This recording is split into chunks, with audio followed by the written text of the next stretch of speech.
you know, whilst I was in prison, an ex-gang member from a chapter, a gang leader from a chapter of Hell's Angels, Brian Greenaway, he used to mentor and coach me every day, and I made a positive change. But look, I just wanted to make a point about the parents, because, like, I shopped my son when he had threatened a 15-year-old boy with a knife over a drug deal of £10. And I shopped him to the police and nothing was done. And then, shortly afterwards, my son killed an 18-year-old boy over £10 worth of drugs. And I think that parents who have got kids in gangs, they need to take this kind of action. Yeah, but you're saying that you did take action. You shopped him into the police, and that tragedy still happened. And nothing was done. Yeah, and now my son's doing 22 years in prison. You know, he'll be like 47, 50 by the time he's eligible for release. You know, so, but I think that you do need to take responsibility. I took responsibility, and I went to the police and told them what he was doing, and nothing was done. But I think that, you know, the police need to do things. If parents are going to step up, then something has to be done. Everything has to be investigated. Do you think the police need to be tougher on the parents?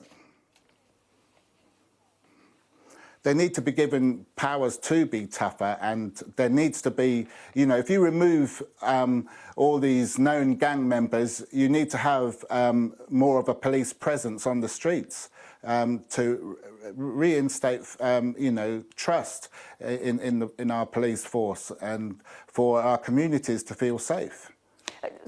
I've interviewed some A&E doctors about knife crime in London, and they say that they've seen sort of 5-, 6-, 7-year-olds coming in with knife wounds, and young children also wearing stab vests on their ways to and from school.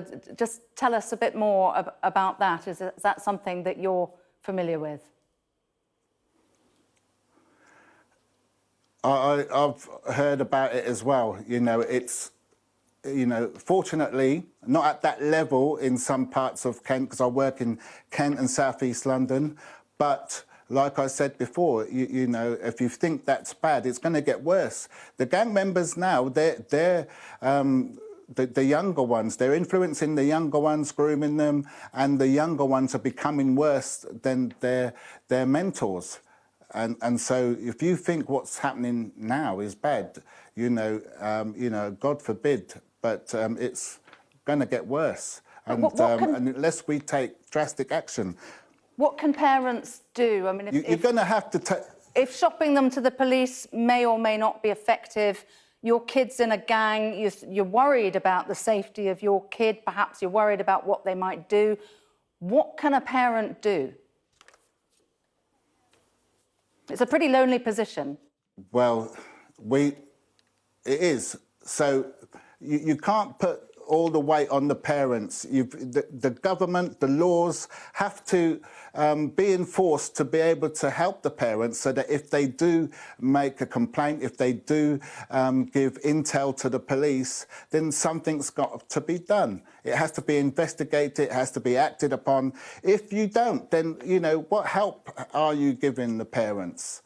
You know, so you need to back them. You need the law needs to back them. You need to have the manpower to take these cases on and do something about it, and to be seen to do something about it.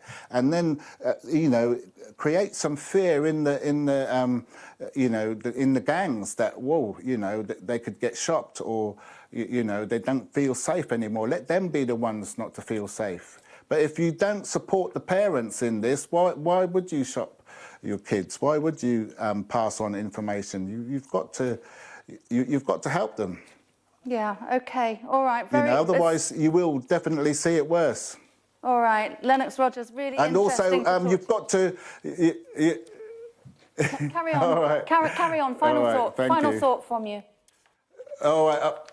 Final thought, you know, you've got to make it easier as well for services like mine and other services on the ground to be able to access funding. You know, a lot of organisations just want to keep their jobs, but, you know, we're on the front line. We need support to, do this kind of work. Without the funds, we're struggling.